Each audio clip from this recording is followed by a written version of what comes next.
হয়তো আমাকে আপনারা অনেক চিনেন বা অনেকে চিনেননি। আমি একজন ব্যবসায়ী। আমি প্রায় বোম্বেতে ৪৫ বছর ব্যবসা করছি। আপনারা জানেন আমাকে আইএসএফে আসতে হলো কেন। এর কিছু উদাহরণ দিচ্ছি আমি আপনাদের কাছে, এটা আপনারা ধৈর্য ধরে শুনবেন। তৃণমূল কি বিষাক্ত জিনিস সেটা আপনাদের কাছে আমি তুলে ধরছি। হচ্ছে তৃণমূল হচ্ছে একটি খরিস সাপ, কখন কামড়ে দেবে কেউ বুঝতে পারবে না, লাস্টে মারা যাবেন। এই তৃণমূল। আমার ভাই কুরবান শাহ শায়দ আপনারা যে আর জানেন যে তৃণমূল করত, পাঁশকুড়া পঞ্চায়েত সমিতির সহসভাপতি ছিল এবং পাঁশকুড়া তৃণমূলের কার্যকারী সভাপতি ছিল এবং উনার মিসেস মাইসরা অঞ্চলের প্রধান ছিল। উনি 2019 7 অক্টোবর মাইসরা পার্টি অফিসে গুলিবিদ্ধ হয়ে মারা যান। আমি তখন বোম্বেতে ছিলাম। আমার উনি ছোট ভাই এবং আমি উনি বড় ভাই। উনি খুন হওয়ার পর আমরা বিচার পেলাম না, অথচ তৃণমূলের সরকার, কুরবান তৃণমূলের একজন নামকরা লিডার ছিল। তৃণমূলের সরকার, তৃণমূলের পুলিশ, তৃণমূলের মুখ্যমন্ত্রী, অথচ আমরা বিচার পেলাম না। রাজ্য সরকার আমার ভাইয়ের কেস উইথড্র করেছে, একটি সেকশন আছে 321। আমি এরই বিরুদ্ধে আমি রাজনীতিতে এসেছি। আমার ভাইয়ের বিচার চাই, আমার ভাইয়ের বিচার চাই। এই জন্য আমি আইএসএফে জয়েন করেছি। আমি নওশাদ সিদ্দিকী ভাইজানের প্রেরণায় আমি খুশি। এই জন্য আমি রাজনীতিতে এসেছি এবং আপনাদেরকে বলছি আমি আইনি লড়াই লড়ে আপনাদের পাঁশকুড়াবাসীকে দেখাবো কুরবানের আইনি বদলা কিভাবে নিতে হয়। সেটা আমি দেখিয়ে দিয়েছি, আবার দেখাচ্ছি, আমি দেখাবো। আপনারা শুনবেন। কুরবানের বিচার চাইতে যে আমি আমার ছোট ভাই, আমি ওনার দাদা। সরকার বলছে তোমাকে বিচার চাওয়া যাবে না, বিচার চাইতে গেলে কেস খেতে হবে। আমি বলি কেস খেতে হয়, খাবো। কত কেস দিবে তো আমি আইনি লড়াই লড়বো। আমি আজকে আইনি লড়াই লড়ছি। এই তৃণমূল সরকার, তৃণমূল নেতার আমি বিচার চাচ্ছি। তৃণমূল সরকার আমার উপরে কি অত্যাচার করেছে, তৃণমূল নেতার বিচার চাইতে সেটা আপনাদেরকে ধরে দিচ্ছি। আমার উপরে 5,000 টাকা চুরি দিয়েছে, চুরির কেস আছে দিনের বেলা, অথচ আমার কাছে সুপ্রিম কোর্টের দেওয়া সিকিউরিটি আছে। পুলিশকে জিজ্ঞাসা করছে নি আমাকে 5,000 টাকা চুরি আছে। আচ্ছা আপনারা বলুন তো, আমি 5,000 টাকা চুরি করতে যাই, পাঁশকুড়াতে এসেছি, মুখে কাপড় বেঁধে চুরি করতে এসেছি। আমার নামে এফআইআর আছে, আমার নামে 11 গ্রাম সোনা চুরি আছে। আপনারা বলুন তো আমি 11 গ্রাম সোনা চুরি করি? আরে 11 কেজি হলে তো ঠিক ছিল, 11 গ্রাম। লজ্জা লাগেনি পাঁশকুড়া থানার আইসিকে? কি একটা কাকে আপনি কেস দিচ্ছেন? কেসের পরিমাণ কি? আপনি দিনের বেলা আমি চুরি করতে গেছি, আপনি জানেননি? আপনার সিকিউরিটি আছে, জিজ্ঞাসা করতে পারেননি? আমি কোথায় চুরি করতে গিয়েছি? 1 নম্বর। 2 নম্বর, আমার উপরে ইমরানের উপরে গ্যাংরেপ কেস আছে।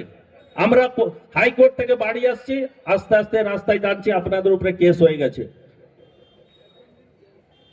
ইমরানের উপরে পক্সো আছে, 3,800 ছিনতাই আছে, ইমরানকে কিডন্যাপ কেস দিয়েছে। এইরকম অনেক কিছু আছে। আমি এই রিসেন্ট 6 মাস আগে আমি আমার বোম্বেতে আছি, আমার মিসেস 3 বছর অসুস্থ, লীলাবতীতে চিকিৎসা চলছে। এখানের একজন পাঠা আছে আমাদের জেলার নেতা তৃণমূলের, উনি মিথ্যা কেস দিয়ে আমাকে বোম্বে পাঠিয়েছে পুলিশ ধরতে। এই হচ্ছে তৃণমূল। আর তৃণমূল কি বিষাক্ত জিনিস। তৃণমূল মানে বিজেপিকে ভোট দেওয়া। এই তৃণমূলকে আমাদের মাইনরিটি ভাইকে বলছি, এই তৃণমূলকে একটিও ভোট দিবেন। এ বিষাক্ত জিনিস আছে, আমার থাকতে হয়তো আপনারা জানেন এ কি জিনিস আছে। অতএব আরো কত রকম কি আছে, মানে বিশ্বাস করতে পারবেন। রাত্রে ঘুমাতে হলেও ভয় থাকে কি কখন ডাকাতরা কেস দিবে। এ তৃণমূল হচ্ছে ডাকাত থেকেও খারাপ। এ কি যে জিনিস আপনারা হয়তো বুঝতে পারবেননি। আপনাদেরকে খালি ভয় দেখাচ্ছে কি আইএসএফ কে ভোট দিলে বিজেপি এসে যাবে, আর বিজেপি এসে যাবে, এ এসে যাবে, ও এসে যাবে। আরে তুমি তো আরো খারাপ, তুমি তো মুসলমানকে ইউজ করছো, মুসলমানকে ইউজ করছো, মুসলমানকে গুন্ডা বানাচ্ছ। আর মুসলমান যে যে যতক্ষণ দিতে পারবে তার ততক্ষণ কাজ করবে, যখন সে চলে যাবে তার কোনো ভ্যালু নেই। আমাদের মুখ্যমন্ত্রী রেড রোডে বলেছিল ঈদের নামাজের দিন কি যে গায়ে দুধ দেয় সে গায়ে লাত খাওয়া ভালো। আমরা কি, আমরাও তো মুসলমান, আমরাও তো মাইনরিটি, তাহলে আমাদের কি, তাহলে কি আমরা বাজা গাই, আমরা দুধ দিতে পারিনি? কবে তাহলে মুসলিম নিয়ে খেলবেন আপনি? এই হচ্ছে তৃণমূল।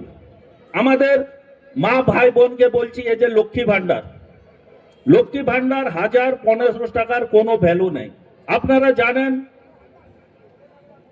যত গরিব মানুষ হোক, যে কোনো জিনিসে 5% জিএসটি আছে, 8% জিএসটি আছে, 12% জিএসটি আছে, 18% জিএসটি।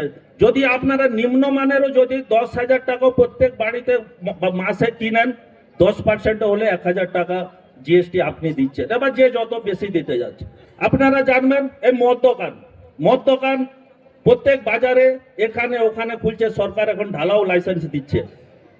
আপনি যে কোনো ছেলে কিংবা ঘরের মানুষ চাচ্ছে কি একটা মদ কিনে নিয়ে কোথাও লুকিয়ে খেয়ে নিয়ে যাবো। মদ দোকান অন্তত লাইসেন্সের দোকান থেকে আপনি মদ কিনছেন, কোথাও নদী পালে, কোথাও লুকিয়ে ছাদের টেরিসে খাচ্ছেন, পুলিশ পৌঁছে যাচ্ছে, আপনাকে ধরে নিয়ে চলে গেল। তার ফাইন কত? 1400 টাকা। এবার দেখুন, লাইসেন্সের দোকান থেকে মদ কিনলেন, লুকিয়ে খাচ্ছেন, যাতে বাড়িতে মা বাবার থেকে বকা খাওয়ার জন্য আপনি লুকিয়ে বাড়ি খেয়ে যাবেন, সেখানে আবার 1400 টাকা রেট করে খবর চলে যাবে। তো এই হচ্ছে জিএসটি। এবং